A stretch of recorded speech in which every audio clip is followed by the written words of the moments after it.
Un punto y seguido a la información en Territorio Lince. Comienza la tertulia con Pedro Fernández Villamea.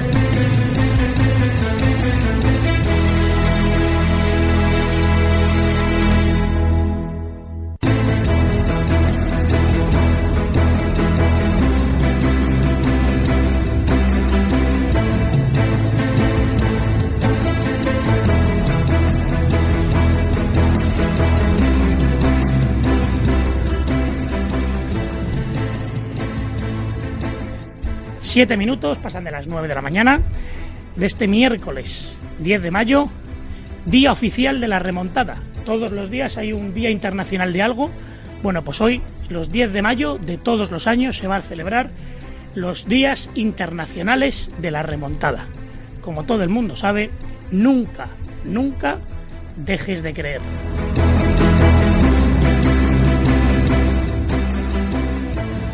Qué importante en la vida ser grilladamente cuerdo. De ahí el nunca dejar de creer. Y cuando uno es grillado y es cuerdo, normalmente se mete en batallas. Y cuando uno se mete en batallas, las podrá ganar o perder. Pero si no las asume, difícilmente vencerlas.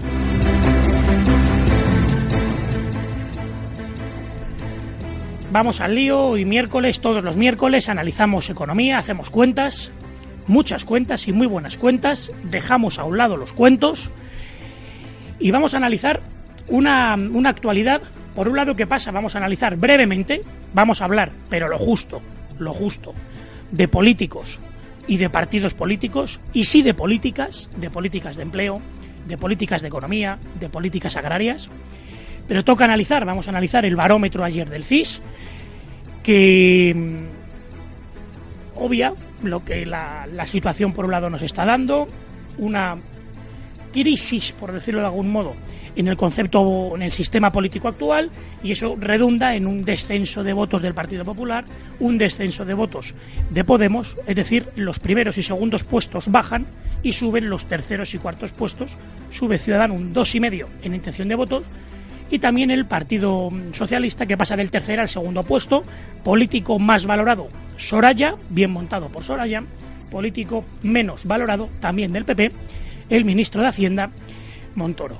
Como digo, hablaremos del barómetro del CIS, por supuesto, hablaremos de políticas de empleo, políticas agrarias, muy importante, y a partir de las 10:15 de la mañana vamos a seguir hablando de actualidad, en este caso de actualidad de Madrid, y lo vamos a hacer de la mano de Esther Ruiz, diputada de la Asamblea de Madrid, de Ciudadanos, y portavoz a su vez de Cultura, y hablaremos con ella de Madrid, de la actualidad de Madrid, de los presupuestos también de Madrid. Hoy, como todos los miércoles, también vamos a hacer números, en este caso de Madrid, y unos presupuestos que se aprobaron el viernes pasado y que destacan, entre otras medidas, vamos a ver si es real o no, o cuál es la letra pequeña, pero el titular, un 5% de descenso de las matrículas en las escuelas infantiles de Madrid.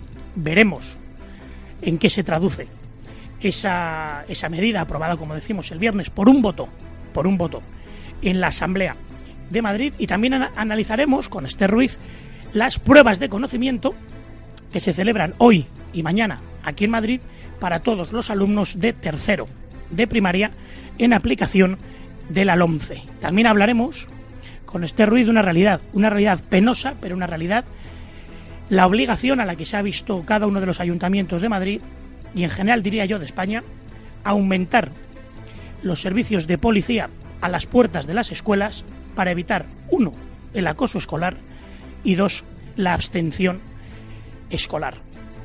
Y al mismo tiempo, en este contexto escolar, le preguntaremos a Esther Ruiz por la iniciativa de la plataforma de fomento de la lectura, el incluir en todas las escuelas de España 1 hora diaria de lectura en las escuelas de España, y parece que es la medida estrella de esta plataforma para fomentar la lectura. Cualquier persona que nos esté escuchando se preguntará, ¿y es que a día de hoy en las escuelas de España no se lee ni siquiera 1 hora diaria? Al final tenemos lo que tenemos, y cuando uno siembra cosecha. Lo dicho, al lío, 9:10 de la mañana, abordamos economía, Hacemos cuentas, nunca cuentos. Hoy, miércoles 10 de mayo, día oficial de la remontada.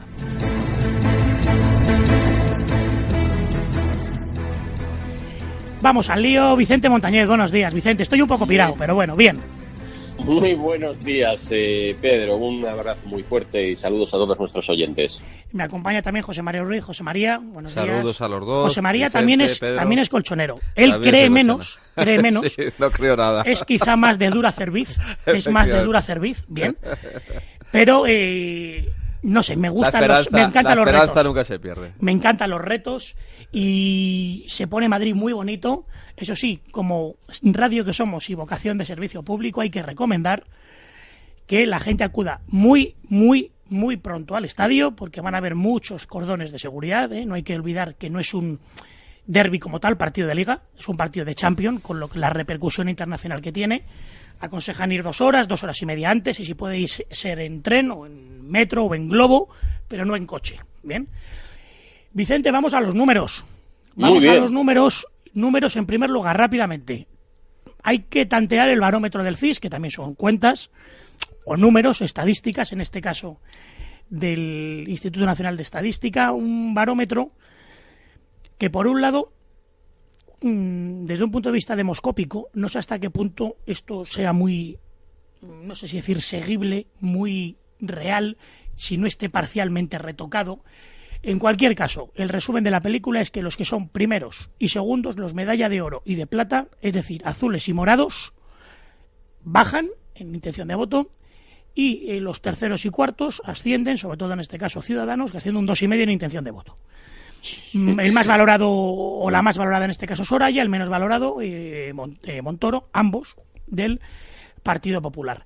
La pregunta del millón es, ¿la cuestión de la crisis es lo que ha redundado en que azules y morados hayan bajado, o realmente es que en España se ve que, dejando de votar a azules y morados, puede haber alguna posibilidad de cambio y de crecimiento, Vicente? Bueno, vamos a ver, yo creo que el análisis de los datos hay que tomarlos en su justa medida. Es decir, es cierto, pues que al final la situación, yo realmente no sería capaz de trasladar los datos del CIS a aspectos económicos. Creo que realmente la evolución en intención de voto que plantea este estudio no corresponde mucho con la realidad económica que vivimos, y sí más bien con la realidad política. Y lo que se observa básicamente pues es que aquellos partidos que están más expuestos, bien por su intención de estar continuamente en los medios, como sería en el caso de los morados, como tú los llamas, o bien en el caso del PP, pues obviamente por la sobreexposición que genera a los medios y por tanto a la opinión pública desde el punto de vista de la tarea de gobierno, pues hace evidentemente que estos dos partidos lastren pues ese pequeño desgaste y que vean reducido. Por contra, pues aquellos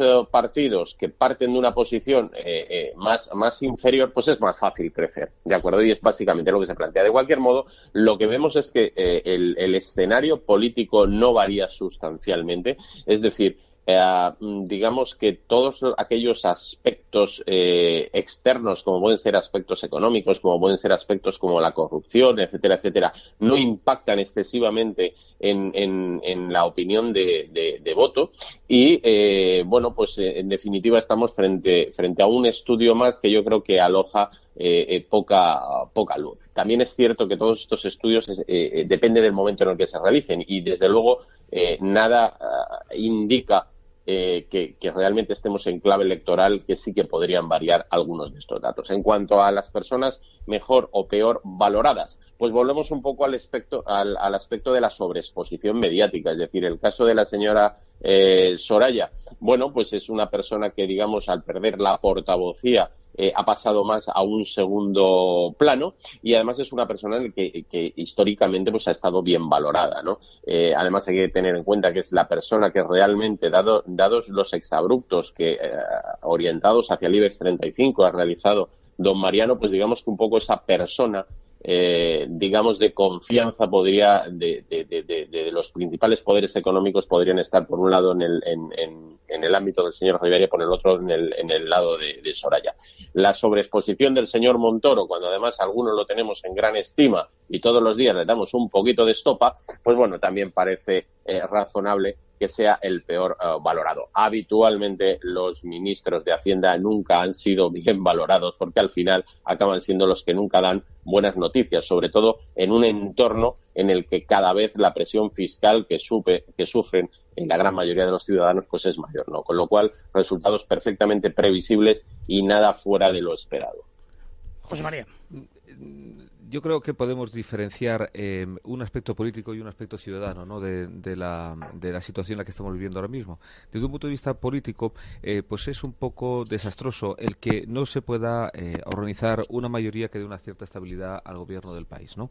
El hecho de que el Partido Popular descienda, tuvo en el mes de noviembre del año pasado una intención de voto del 34,5% y ahora mismo estamos hablando del 31,5%, es decir, va bajando, es una pendiente muy suave, pero es una pendiente constante, la cual no parece que se vaya a remontar así como así, porque los casos de corrupción afloran como las setas, y eso pues vamos a ver cuál es la deriva que pueda tener. Tener en cuenta que el Partido Popular llegó a tener un suelo del 25% en abril del año 2015, ¿no? Es decir, existe un electorado del Partido Popular que ha recuperado en parte, pero es un electorado muy frágil que en un momento determinado le puede castigar, ¿no? Luego, que el PSOE haya remontado un poquitito, el PSOE está moviéndose una banda de fluctuación más o menos semejante, que es desde luego una intención de voto muy baja que le aleja muchísimo de la posibilidad de poder gobernar, ¿no? Y tiene ahí justamente detrás del mismo pues a un Unidos Podemos que ahora mismo según el CIS la diferencia entre ambos es de 2 décimas, es decir, es muy poquito, pero que es un partido que no parece que vaya a poder cumplir con las expectativas que en un principio se habían marcado, porque realmente bueno, pues se les ha visto el plumero, ya se sabe muy bien cuál es su cariz. Tuvieron un éxito enorme e incluso entre votantes de la derecha, porque se considera que pudiera ser esto una alternativa ciudadana, y al final nos hemos encontrado con un partido de extrema izquierda vulgar y corriente, y eso le irá haciendo perder fuelle. Por otro lado, Ciudadanos, aunque ahora ha remontado un poquitito precisamente porque el PP ha perdido, pero Ciudadanos tampoco se puede considerar que sea algo que se pueda consolidar en un futuro como un partido realmente de gobierno. Por tanto, desde un punto de vista político nos encontramos con un escenario muy semejante al de las 2 últimas elecciones, y hace que España pues no tenga la estabilidad adecuada para intentar sacar todo esto adelante, ¿no? Estamos atravesando una crisis. Por mucho que se diga que estamos saliendo de ella desde hace ya un montón de años, lo cierto es que España con un 18% de paro no se puede decir, ni muchísimo menos que sea un país que vaya bien, ¿no? Ahora, desde un punto de vista ciudadano, o sea, desde un punto de vista político es un drama, desde un punto de vista ciudadano, ¿cómo se vive esta realidad? Pues con una enorme desesperanza. Con una enorme desesperanza, porque es que esto no se ve que vaya a tener una salida. El hecho de que se mantengan los políticos clásicos al frente de los partidos políticos de toda la vida, como es el señor Rajoy y posiblemente la señora Susana Díaz al frente del PSOE, aunque recabe una cierta cantidad de votos, lo cierto es que la gente les termina votando con la nariz tapada. Y Unidos Podemos y Ciudadanos no viene a colmar ni muchísimo menos las expectativas, ¿no? En España falta que se vuelva a reavivar la política como ha ocurrido en Francia, a lo mejor no con el éxito que haya tenido Le Pen, porque a lo mejor Le Pen no ha venido a conseguir poder cubrir las expectativas que se le estaban dando, y su electorado se sumaba a ello, ¿no? Pero lo cierto es que en Francia han aparecido 2 nuevos políticos que están haciendo posible que el país parece que se mueva algo, ¿no? Que es Macron y que es Le Pen. Macron es el de toda la vida, Le Pen es, digamos, las nuevas aspiraciones, realmente con una cierta solidez y una cierta seriedad. En España yo echo de menos eso, yo creo que la ciudadanía echa de menos eso. Nuevos políticos, nuevos partidos, nuevos programas, y eso es lo que haría que nuestro país empezara un poquito a recuperar la confianza en sí mismo y una ilusión por el futuro. Yo, fíjate, no sé cómo lo veáis, pero ojalá que el ciudadano al menos se planteara que España sí, pero no así. Pero el caso es que la realidad es que es complicado, porque, insisto, en un contexto en el que se hace esta encuesta, con el que hasta hace año y medio aproximadamente, 2 años, presidía la Comunidad de Madrid, Ignacio González, todo el caso Canal, etcétera, y aún así hay un 31% de voto, es decir, de cada 3 personas, 1 vota al mismo que tiene un contexto de corrupción que tiene, y como luego al final es más o menos lo mismo, pues yo entiendo que al final pues uno diga, mira, pues al final para que no vengan los morados termina uno votando a los azules. Claro, fundamentalmente se lo han montado así. Es así, pero que... La jugada está bien hecha por parte de Sorayita y Cierra España, está bien montado. Eso es así, pero que votan con tapándose la nariz, eso, vamos, no creo que haya mucho votante del PP que vote de una forma entusiasta. Yo, las personas que conozco que van a continuar fieles al Partido Popular en su voto, son personas que reconocen que el Partido Popular, en su dirección y en su trayectoria en estos últimos años, deja muchísimo que desear, pero aún así consideran que es un mal menor frente a Podemos. Yo particularmente pienso que la culpa de que exista Podemos la tiene el Partido Popular. La consecuencia del mal gobierno del Partido Popular y del Partido Socialista ha sido la aparición de Podemos. El hecho de seguir votando por el Partido Popular es a lo mejor exacerbar más una situación creada con anterioridad. Pero bueno, independientemente de que es una opinión mía particular, lo cierto es que el Partido Popular tiene unos votantes pero que muy sufridos, mucho más que los del Atlético de Madrid. Eso es muy bueno, eso es muy bueno. Nunca dejes de querer, nunca dejes de querer. El caso es que se aprobaban este viernes pasado unas medidas, Vicente, en este caso de naturaleza social, entre otras, lo que en su momento Zapatero intentó aprobar, que fue la renta de emancipación, es decir, la posibilidad o ayudar a los jóvenes menores de 35 años de salir de la casa de los padres, pudiendo alquilar una casa y, bueno, pues echando una mano con 450 euros, siempre y cuando el alquiler no superara los 900 euros. Este tipo de medidas, por llamarlas de algún modo, sociales, que abarcan, bueno, pues por un lado la compra de viviendas, también menores, para menores de 35 años, se les pudiera abonar, Vicente, hasta 10.800 euros para la compra de una vivienda, siempre y cuando el interesado no tuviera, bueno, pues más de 20.000 euros de ingresos al año, por un lado, y por otro lado que no superara el 20% del precio final, por un lado. Por otro lado, también en cuanto a menores de 35, la ayuda de alquiler. Respecto a parados de larga duración, también otros 400 euros, con una letra pequeña que también hay que cumplir. Pero por otro lado, Vicente, vemos también que hay una deuda pública evidente, que España sigue debiendo un dinero y debiendo mucho, que parece que para poder sostener todo el gasto autonómico y toda la infraestructura económica hace falta seguir endeudándose, que mientras el camarada Draghi mantenga los intereses muy, muy, muy bajitos, pues podemos ir levantando la alfombra e ir metiendo, ¿verdad? Y claro, cualquier persona que quiera hacer unos números básicos macroeconómicos dice, señores, ¿no? Esto, ¿de dónde saca? Bien, para tanto como destaca, ¿no? Vamos a ver, esto, yo creo que este tipo de medidas, ahora entraré en la valoración técnica de las mismas, pero a priori lo que denota es la voluntad socialdemócrata de captar ese espacio electoral de un Partido Popular que no aprende de los errores del pasado. Y digo que no aprende de los errores del pasado porque al final comprar voto vía dádivas con cargo a subvenciones procedentes de los presupuestos generales del Estado, de los presupuestos de las comunidades autónomas, lo único que hace es alterar la dinámica habitual de los mercados. ¿De acuerdo? Bien. Todos somos conscientes de cuál fue el origen de esta crisis. Básicamente ha sido dos. Por un lado, el estallido de esa burbuja inmobiliaria y, por otro lado, las dificultades del sistema financiero y el posterior colapso que se produjo con la obligatoriedad de tener que salir al rescate de determinadas entidades. ¿Por qué digo esto? Porque durante mucho tiempo hemos estado como aquel enfermo que está en la UBI, tomándole el pulso al mercado, digamos, financiero y al mercado inmobiliario como indicador o como primer indicador de un posible repunte y consolidación de la economía española. Bien, hemos visto que determinados aspectos han mejorado, es decir, el pulso, la temperatura de ese sector empezaba a mejorar. A partir de ahí llegan nuestros políticos una vez más a alterar lo que debería de ser la evolución lógica del mercado. Quiero recordar que la semana pasada precisamente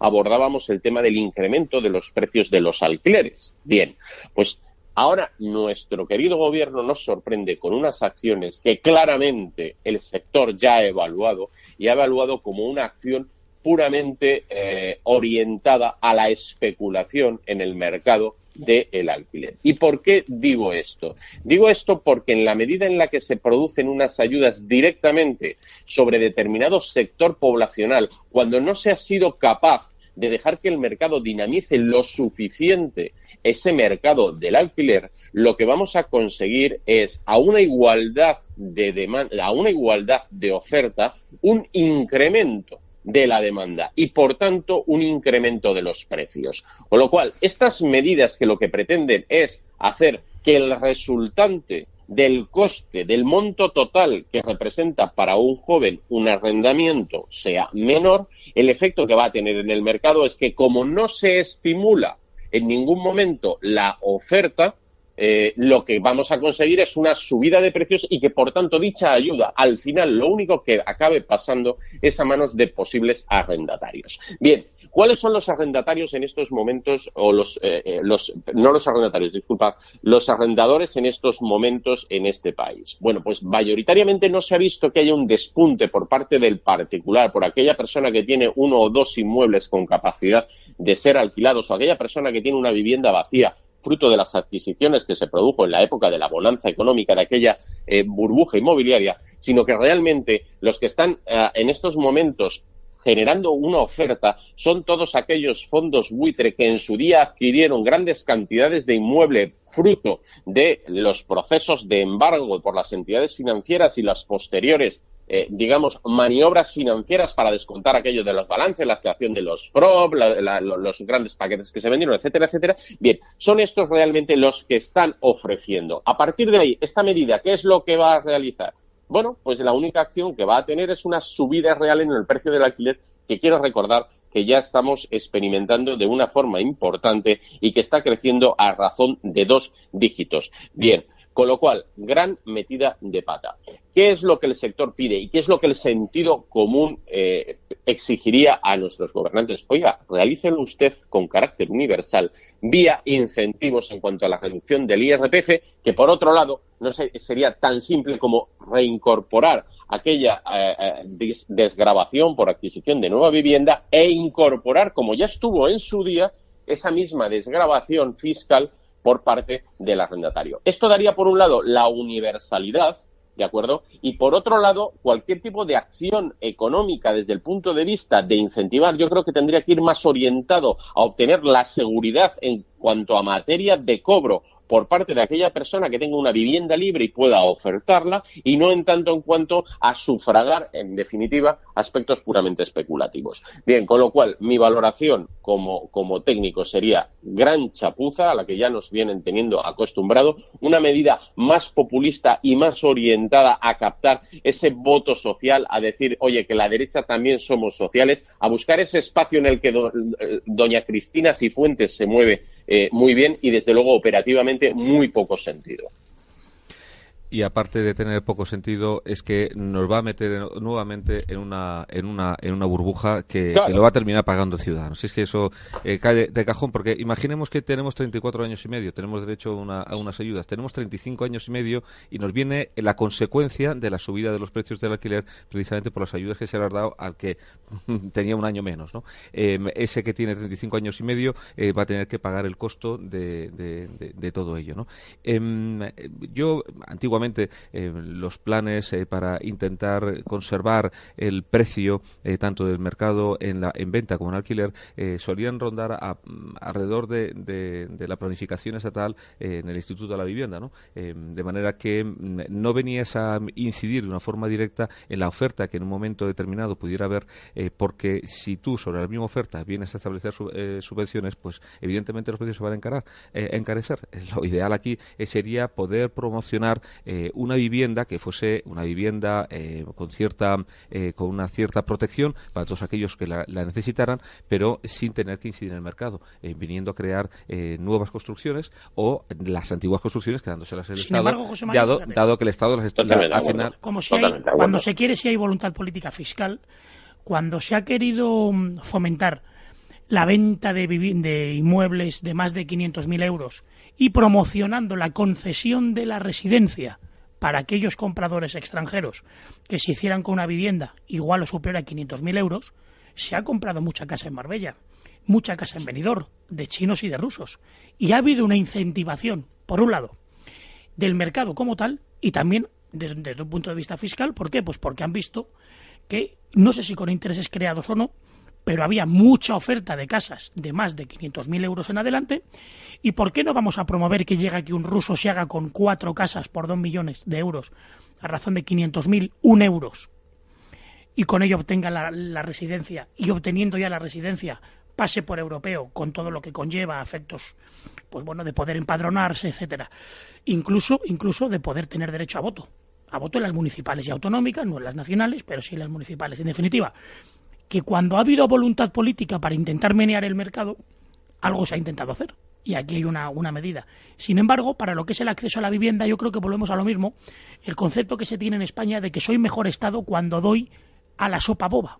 En vez de generar crecimiento y generar trabajo, lo doy a la sopa boba y luego puedo vender que soy más y mejor padre, más y mejor pater patriae, por dar sin generar un crecimiento. Y luego en el fondo vuelvo a lo mismo. Es que, ¿de dónde se saca para tanto como destacas? Es que se siguen sin salirme los números.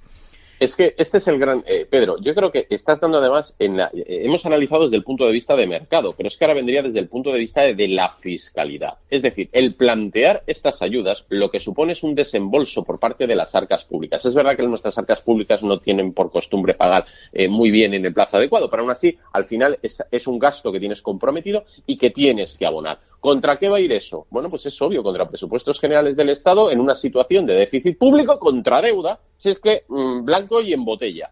Ahora bien, si tú lo que planteas son medidas de incentivación fiscal, lo que haces es que dejas de obtener y entonces fías a un año vista a la evolución de tu economía, a esa buena marcha y a la dinamización que se pueda producir en el sector, el obtener vía tributos esos ingresos. Con lo cual, es decir, el efecto de soltar el dinero mediante una subvención no tiene más que un efecto negativo sobre las arcas. Sin embargo, si tú lo que haces es una medida fiscal, teniendo en cuenta que esto acaba regularizándose pasado más de un año, lo que estás obteniendo es la capacidad de que el propio mercado genere esa financiación de esa desgravación fiscal. Con lo cual, doble pifia. Pifia número 1 por parte del mercado, pifia número 2 como gestores de las arcas públicas. Pero parece ser que como en este país endeudarse sale muy barato y en ocasiones hasta nos pagan y que, bueno, pues que parece ser que la deuda a nadie le importa excesivamente que se tenga que abonar,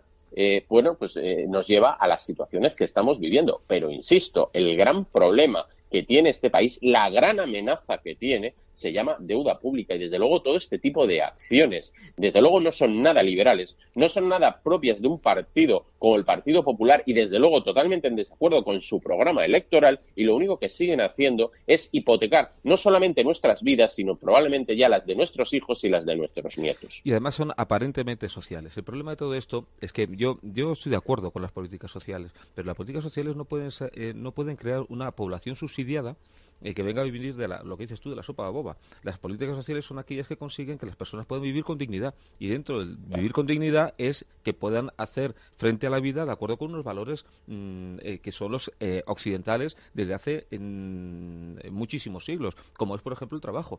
La dignidad de la persona es que pueda trabajar, no es que el Estado le esté regalando el dinero, es que pueda trabajar, que pueda tener su vivienda, no que el Estado le esté regalando la vivienda, sino que pueda adquirir su vivienda. Que son medidas de posguerra. Claro. Es decir, un Estado en el que no tiene capacidad a corto plazo de generar crecimiento, y yo Estado en ese contexto sí me veo obligado a echar una mano, pero solo a corto plazo, para poder salir adelante. Pero que un país miembro de la OCDE, de los 32 de la OCDE, que quiere encabezar ese nuevo proyecto de la Unión Europea que decían que se iba a hacer ese 25 de marzo, celebrando el 60 aniversario de la fundación de la Comunidad Económica Europea en Roma, y que va a encabezar España junto con Alemania, Francia e Italia.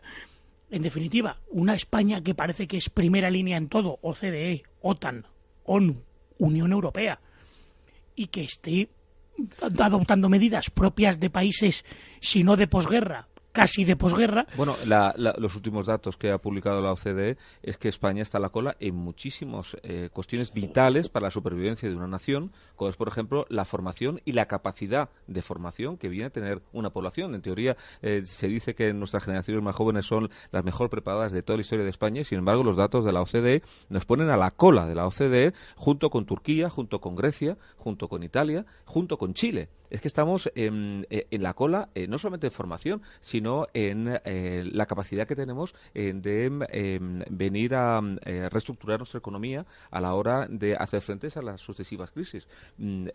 España es una nación, claro, que tiene una cierta potencia y parece que pintamos más, entre otros motivos porque tenemos 40 millones de habitantes, ¿no? Pero luego ves los datos particulares y España puede ser adelantada por muchísimos países asiáticos que actualmente vienen a tener una juventud mucho mejor preparada, por un lado. Pero luego, por otro lado, los últimos datos, por ejemplo, sobre los concursos de acreedores, que no solamente vienen a afectar a las empresas, sino también a las familias, se están incrementando. Estamos hablando de que familias que se declaran insolventes suben el 42,9% a lo largo del año pasado, teniendo en cuenta que en el conjunto de concursos de acreedores ha habido un incremento en estos últimos meses del 3,9%. Es decir, no es un país ni muchísimo menos se puede decir que está saliendo de una crisis. Además, es un país que desde un punto de vista de la formación estamos muy lejos de los parámetros de los países occidentales y asiáticos, y encima nos encontramos como políticas que se dicen que son sociales, pero que en realidad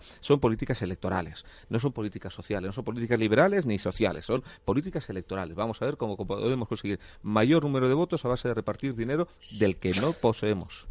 Y mientras tanto, seguimos viviendo, Vicente, de nuestras exportaciones y también, por desgracia, de las importaciones, y concretamente importación de energía y concretamente importación del oro negro, del petróleo.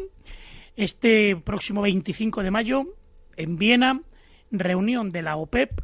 El caso es que a partir de enero recordamos, Vicente, José María, cómo subía la gasolina, subía el precio, se hablaba que el precio del barril iba a estar a partir entre 55 y 60 dólares el barril. Parece que ahora está en 50, esa franja de 55 ya no llega a 50, y hablábamos de que posiblemente iba a llegar a 60 o en torno a 60. En definitiva, las previsiones que había en enero, Vicente, aproximadamente, para precisamente estas fechas, mediados de mayo, respecto al precio del barril de petróleo, estaba en torno a 10 dólares más de lo que está ahora, está en 48, estaba en torno a 58 las previsiones.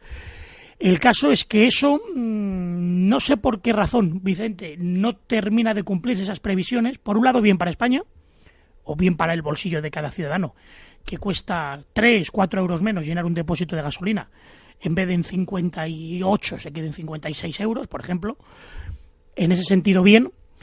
Ahora bien, y no sé si esto, dar duros a pesetas normalmente es complicado, ¿no? El caso es que en Viena, el próximo 25 de mayo, van a hacer números, y la pregunta que te hago, Vicente, son más previsiones, más futuribles. ¿Seguirá en torno a los 50 dólares el barril? ¿Volverá a subir y como consecuencia de ello empezaremos a volver a pagar el litro de diésel en 1,2? ¿O seguiremos ahora en 1,06 aproximadamente que está el litro? Bueno, vamos a ver, porque has nombrado varias cosas. De entrada, acabas de dar con la clave del crecimiento de la economía española. Vamos a ver, ¿por qué mejora nuestra balanza de pagos? Por un lado, porque nuestras empresas exportan más, pero por otro lado, porque el coste de aquello que importamos es menor. Y una gran parte en un país que es económicamente dependiente de fuera, como es el caso de España, es decir, nosotros prácticamente no producimos ningún tipo de energía y desde luego no producimos ningún tipo de hidrocarburo ni de gas.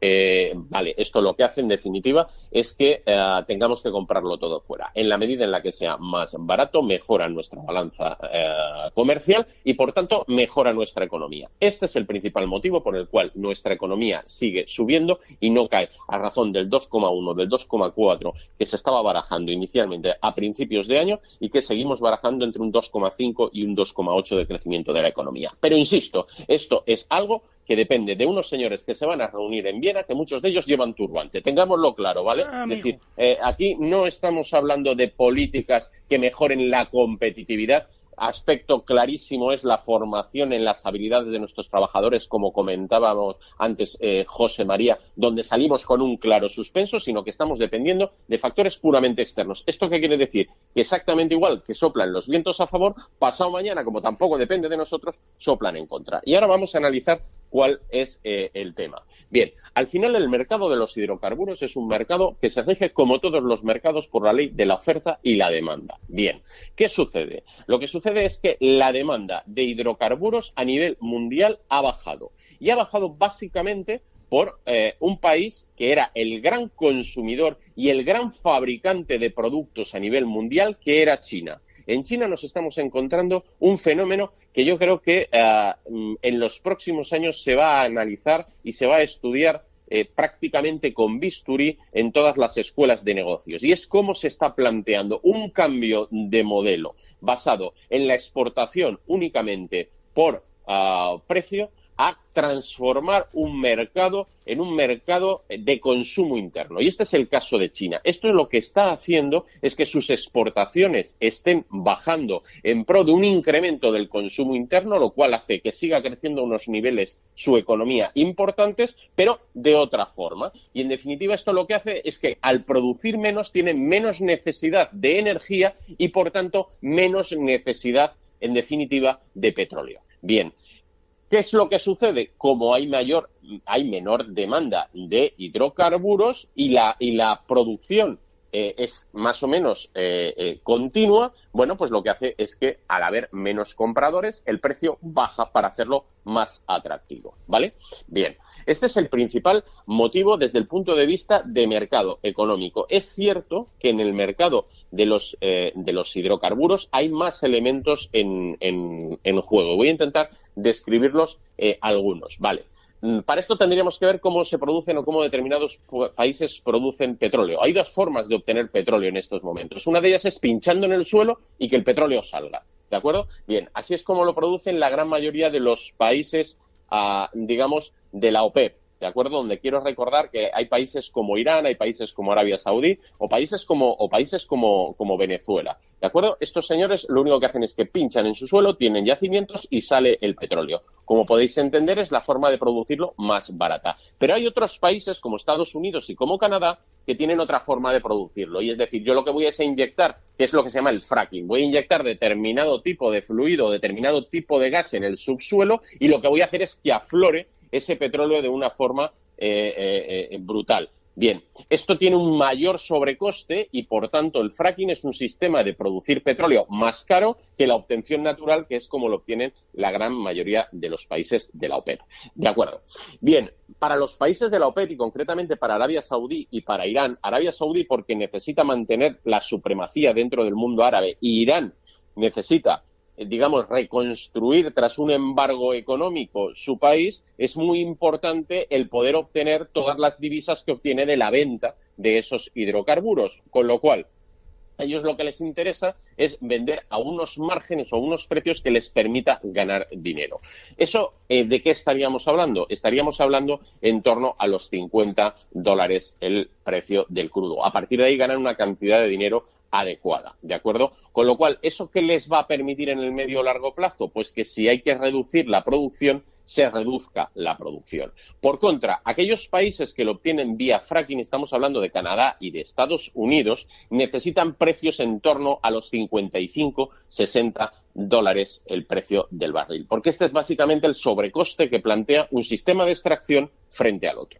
Bien, ¿por qué en estos momentos no se consigue que suba el precio del petróleo aun habiendo reducido, digamos, la producción? Básicamente porque el fracking está siendo rentable. ¿Por qué está siendo rentable? Está siendo rentable porque había una variable cuando nos poníamos a analizar este mercado a inicio de año que no contemplábamos o que no teníamos clara, que eran las políticas del señor Donald Trump, ¿de acuerdo? Es decir, el señor Donald Trump lo que ha hecho con sus, en estos momentos, promesas, es decir, vamos a seguir adelante con las grandes infraestructuras americanas, vamos a seguir adelante con ese oleoducto que enlace Canadá con Estados Unidos y, en definitiva, esto ha generado unas expectativas en las empresas americanas dedicadas al sector del fracking que en estos momentos, aún generando determinadas pequeñas pérdidas, tienen capacidad o expectativas de aguantar este sistema productivo, ¿de acuerdo?, para obtener rentabilidades futuras. A partir de ahí, la clave es, ¿tenemos capacidad para financiar? Bien,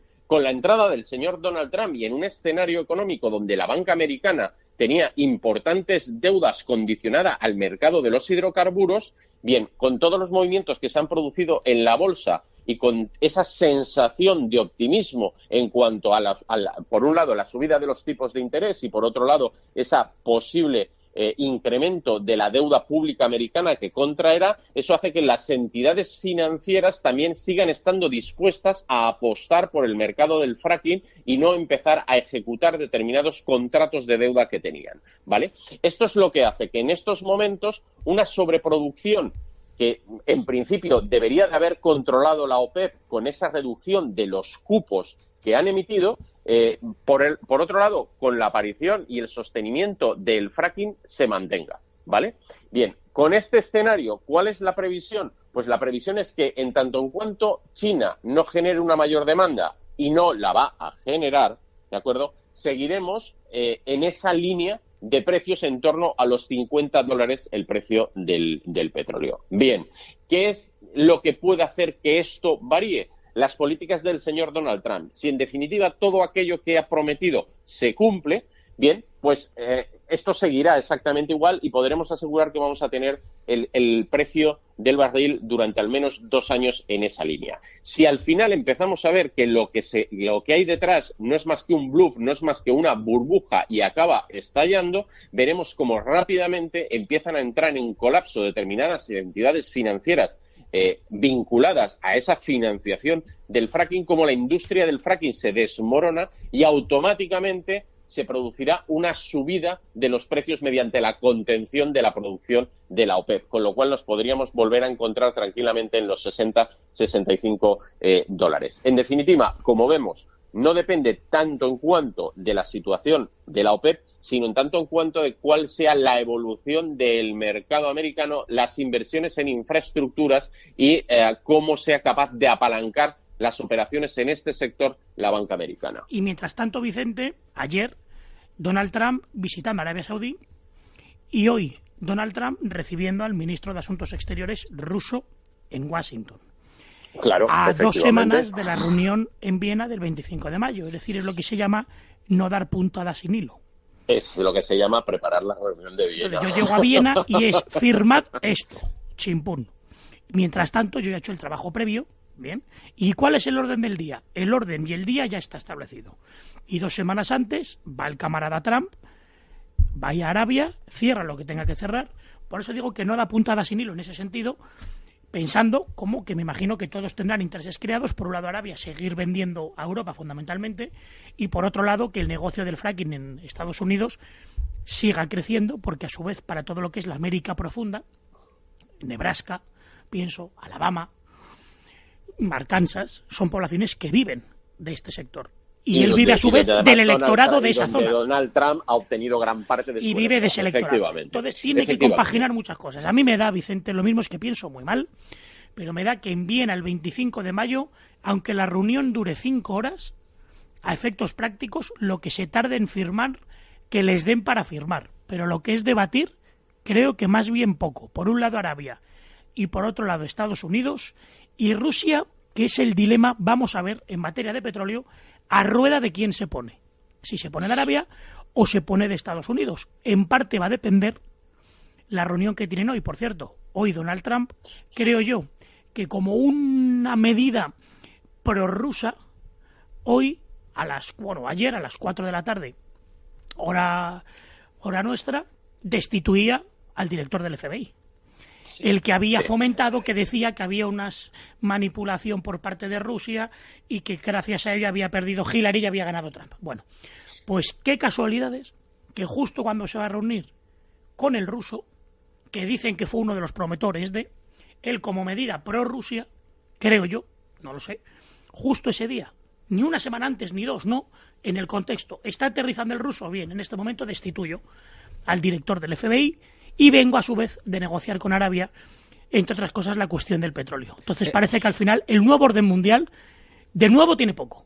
Pocas novedades bajo el sol. En el asunto del FBI también hay un segundo elemento que no es baladí, y es el ajuste de cuentas, porque el director del FBI, en plena campaña, cuando estaba investigando los correos de la Hillary Clinton, de pronto decidió que eso no era delictivo y pegó un carpetazo, de manera que volvió a remontar la popularidad de la Hillary. Si hubiese mantenido la investigación, probablemente eso hubiese castigado todavía más a Hillary Clinton. Es un poco, a lo mejor, la venganza, independientemente de que hay otros elementos también muy importantes tener en cuenta, pero el hecho de que este señor favoreciera en plena campaña electoral a Hillary Clinton tenía que tener una consecuencia más tarde o más temprano. Pero a lo que voy es que no da puntadas al hilo, y cuando estamos viendo que queda para el 25 de mayo casi 2 semanas, luego en la práctica parece que lo de Viena ya está pactado, al final a corto plazo.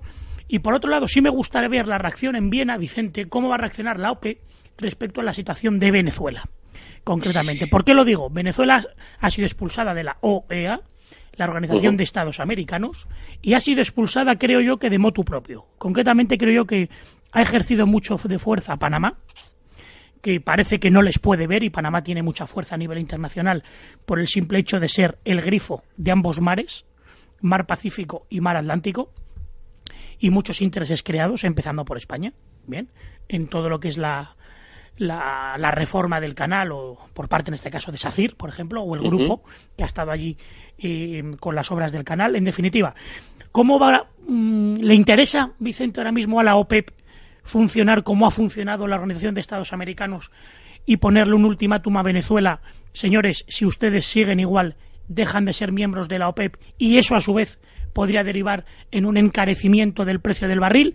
¿O la OPEP va a dejar la situación como está, sabiendo que está detrás también, bueno, pues Arabia, que está China, y que de una u otra manera, a lo mejor, no lo sé, Vicente, les interesa que la situación en Venezuela siga inestable, porque mientras tanto reparten más ellos su propio petróleo y no el venezolano? Pregunto. Claro, vamos a ver, yo obviamente la bola de rapel no la tengo, bueno, pero sí que aplicando pero un sí poco ves cosas, la lógica ves de mercado. Lo que parece bastante obvio es que lo que ha ido a hacer Donald Trump a Arabia Saudí es a decirle: no os preocupéis, emitido una segunda, porque quiero recordar que hasta hace 4 meses o 5 meses Arabia Saudí jamás había emitido deuda soberana, ¿de acuerdo? Bien, con esta crisis del petróleo ya la emitió, y yo creo que Donald Trump lo que ha dicho es: oye, tranquilos, no os preocupéis, que aquí estoy yo, podemos ir a una segunda emisión de deuda, que ya nos encargaremos de que esta emisión de deuda salga en unas buenas condiciones y de que la podamos comprar, y no os preocupéis. Con lo cual va a haber una segunda emisión de deuda. Yo creo que no va a pasar absolutamente nada en la OPEP, es decir, Arabia Saudí tendrá la contraprestación que no está obteniendo vía ingresos del crudo, la va a obtener vía generación de deuda soberana, y en definitiva esto lo que hace es que mejora mucho la geopolítica de Estados Unidos, en la medida en la que yo no creo que vaya a pasar absolutamente nada con Venezuela. Venezuela ya se está muriendo por sí misma, es decir, con lo cual este escenario de pertenencia a la OPEP,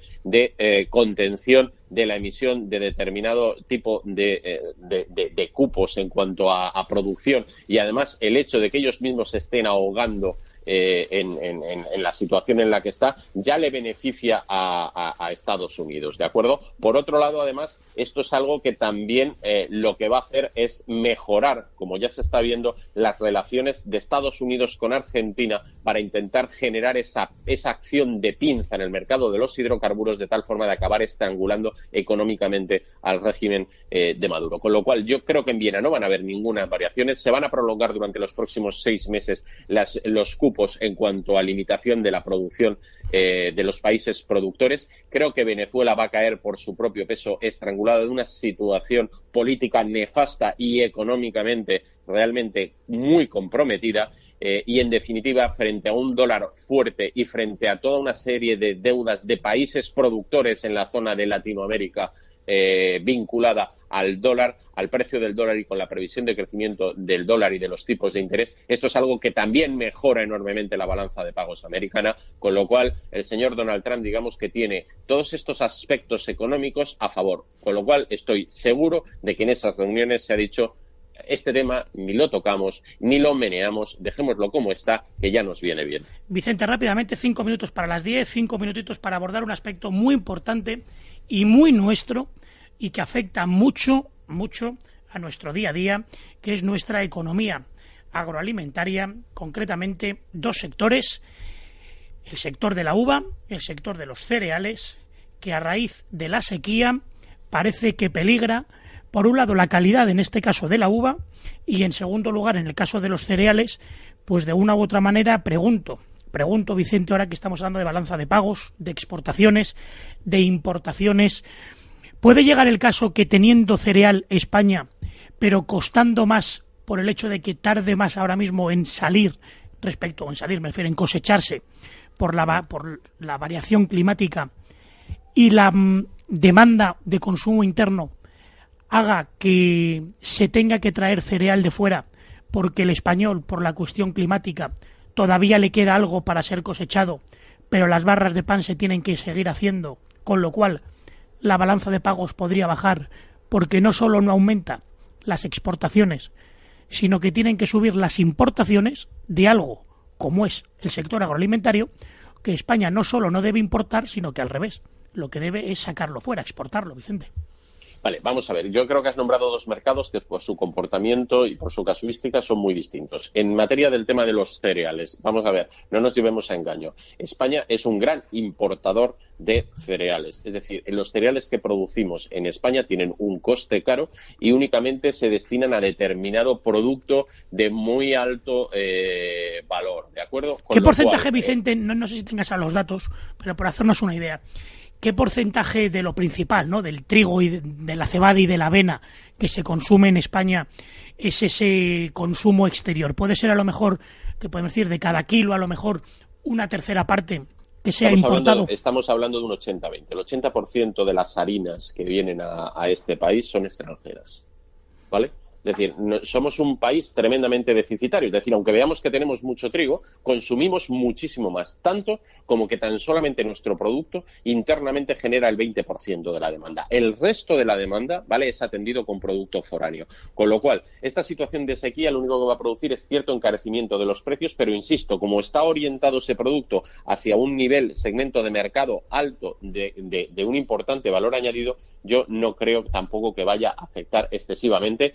En cuanto a lo que es el mercado, sí al agricultor, que desde luego va a haber mermado sus ingresos de una forma importante en la medida en la que no solamente se está retrasando la producción, sino que no va a haber una menor producción, con lo cual sus costes son fijos y si obtiene mayor producción tienes más rentabilidad y si obtienes menos producción tienes menos rentabilidad. Esto es obvio, con lo cual sí que es un palo para el agricultor, no en tanto en cuanto para el mercado, que lo que abrirá será precisamente la posibilidad de que nuevos productores foráneos entren en nuestro mercado. Eso en cuanto al tema de los cereales. En cuanto al tema de la uva y del vino, aquí estamos hablando de otro contexto. Es decir, en este caso, aquí sí que nos encontramos con un país que está en términos de sobreproducción. Con lo cual, ¿qué es lo que permite el hecho de que venga un año mal dado? Es decir, por un lado, que exista una menor producción en el campo de uva, si la calidad se mantiene, es positivo. Es positivo porque lo que permite es subir el precio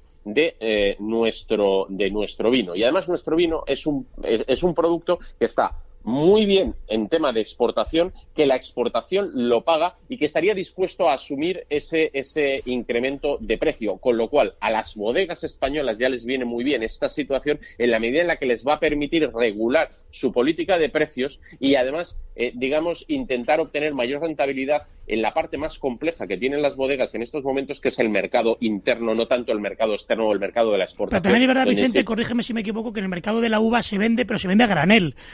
Con lo cual, no sé hasta qué punto, Vicente, el margen de ganancia para el bodeguero, por un lado, y también, por supuesto, para el vendimiador, para el agricultor, en definitiva, el hecho de vender a granel, pues como pasa con la oliva, ¿no? No sé hasta qué punto sea rentable vender a granel para que luego, a su vez, sea revendido con la etiqueta de la zona y no del origen. Vicente. Vamos a ver, si lo que hablamos es del mercado embotellado, el comportamiento sería el que yo te digo. Si hablamos del mercado a granel, estaríamos hablando de un mercado bastante parecido en el comportamiento, en la medida en la que, a pesar de que suframos un incremento que podríamos estimar en torno a un 8, un 9% en los precios, ¿de acuerdo? Digamos que el mercado comprador tiene capacidad, puesto que al final existe mucho diferencial en el coste productivo entre un país y otro. Es decir, ¿a dónde mandamos nuestro granel? Básicamente lo estamos mandando hacia Francia para subir el grado, o hacia Italia, pero principalmente hacia Francia. Entonces, en este caso, Francia, por el precio con el que trabaja en el vino, tiene capacidad más que de sobra para asumir ese incremento como consecuencia de una menor producción, ¿de acuerdo? Con lo cual yo creo que no va a afectar, y creo que en términos generales lo que va a permitir es un incremento de la facturación sectorial y un equilibrio de determinadas deficiencias, sobre todo orientado al mercado interno, porque el granel básicamente yo diría que en un 80-85% va a exportación, no va a consumo interno, y en el caso que va a consumo interno, básicamente a Francia, se mueve en un mercado, a Francia directamente. Efectivamente, sí, y en el nacional pues se mueve en un mercado que podríamos decir marginal o de dudosa procedencia, donde da cabida para que luego lleguen a la frontera y luego quemen el contenedor de los camiones, ¿no? Efectivamente. Pero bueno, uno de los motivos por lo que nos vuelcan es precisamente por eso, es decir, porque lo que está permitiendo es que se acceda a un vino mucho más económico, en el que luego después se va a pagar más caro en Francia. Con lo cual, yo creo que esto va a ser beneficioso para el sector, y además periódicamente en el sector vitivinícola conviene que haya épocas de escasez para volver a regular los precios. Insisto, estamos en un mercado con sobredemanda, ¿de acuerdo? Y donde desgraciadamente la guerra de precios es muy feroz, y este tipo de acciones permiten regular este tipo de fenómenos de mercado. Toca hacer, Vicente, como en general en la vida, también en este caso en el sector vinícola, de la adversidad oportunidad. De la adversidad, oportunidad. En la vida y en todas las circunstancias. Por eso creo que nos quedamos también con eso, que la economía también, como vemos, también es parte de la vida, y que cuando uno depende del tiempo y depende de la lluvia, pues tiene estas cosas. A día de hoy, por ejemplo, las cosechas, que era a finales de agosto, hablo de la uva, ya se están dilatando a finales de septiembre. Los enólogos, sí es verdad que cuanta más calidad de sol tiene la uva, digamos que la uva tiene más sabor, pero a lo mejor tiene más grado. Claro, tiene más grado, pero a efectos de venta a granel no interesa que tenga tanto sabor, porque luego va a ser de alguna u otra manera manipulado en el buen sentido, pero quiero decir que va a ser, digamos, controlado ese sabor, y que a lo mejor no interesa para un vino joven una uva con mucho sabor. En definitiva, que es un sector que vive también de lo aleatorio, de que el clima sea lo que tradicionalmente ha venido siendo, y cuando no es así, ahí se ve la gran forma de ser del español, que hace de la adversidad oportunidad, y que crea otro tipo de vino diferente, como es el vino joven, otro, como llaman, el vino roble, y luego ya se meten en otras categorías, ¿verdad?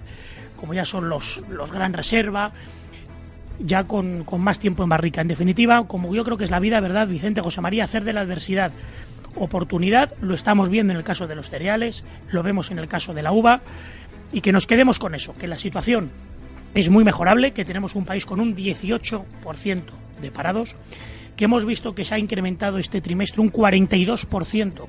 Las familias en España, se dice pronto, un 42% de familias que se declaran insolventes, pero aún así, recordemos, como empezábamos hoy el programa, nunca dejemos de creer. José María Ruiz, un fuerte abrazo. Encantado, un abrazo a los dos. Un saludo, José María. Vicente Montañez, un fuerte abrazo. Muchas gracias por seguir enseñándonos, y da gusto llegar los miércoles y saber que la macroeconomía y la microeconomía bien explicada son cuentas asequibles y no cuentos para irse a la cama. Vicente, placer, un fuerte abrazo. Un placer. Otro. Hasta luego. 5 minutos, pasan de las 10 de la mañana. Vamos a hacer una pequeña pausa y vamos a continuar hablando de actualidad de Madrid, y lo hacemos de la mano de la diputada de Ciudadanos de la Asamblea de la Comunidad de Madrid y portavoz de Cultura, Esther Ruiz. Vamos a hablar de Madrid, de los presupuestos recién aprobados de Madrid, de la corrupción que hay en la Comunidad de Madrid, y también, por supuesto, de educación y de cultura de Madrid, de nuestras escuelas infantiles y de la prueba de conocimiento que hoy y mañana, para tercero de primaria, se realiza en los colegios, en las primarias de Madrid. Lo dicho, pausa y actualidad de Madrid y cultura de Madrid aquí en Territorio Lince. Pausa y al lío.